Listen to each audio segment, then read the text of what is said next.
It doesn't take too much time lurking around the Missouri Capitol building to notice gobs and gobs of food at almost every turn. Lobbyists regularly provide meals, entertainment, and travel to lawmakers, which is currently legal under state law as long as it is disclosed to the Missouri Ethics Commission. But while some lawmakers have been criticizing this practice for years, curtailing the freebies hasn't gained serious attention.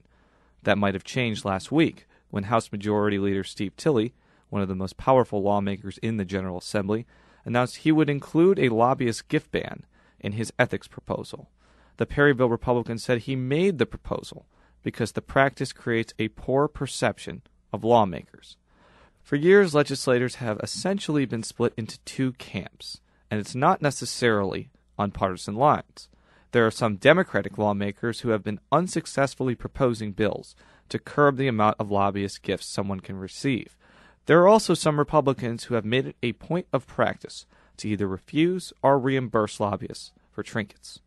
But there are also some lawmakers who argue gifts make little difference in their decision-making, and some prominent Democrats, such as House Minority Leader Paul LaVota, are arguing that while banning lobbyist gifts is admirable, it would make more sense to curtail big campaign finance donations. George Connor, a political science professor at Missouri State University, said all sides of the issue are being, quote, disingenuous. For one thing, Connor said Tilley is closely tied with former House Speaker Rod Jetton, a Marble Hill Republican who exiled himself from politics after being hit with felony assault charges. Proposing ethics legislation, Connor said, is a good way for Tilley to distance himself from Jetton on a political and personal basis. But Connor also said that Democratic reaction to Tilley's proposal is also telling. He noted that Democrats could propose a gift ban till they're blue in the face, knowing full well that it's not going to pass. Now that Republicans could get credit, Democrats will, quote, lose any political angle that they might have had before.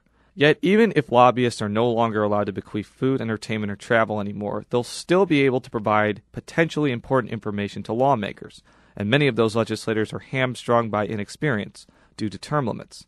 They could also be gatekeepers of sorts to significant amounts of campaign money.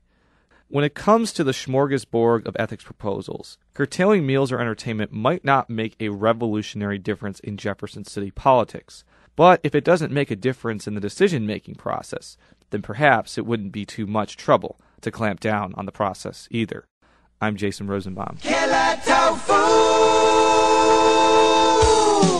Thanks for tuning in to this week's Talking Politics. Remember to check out our website at kbia.org for podcasts of this show, as well as more political news. I'm Sarah Whitmire.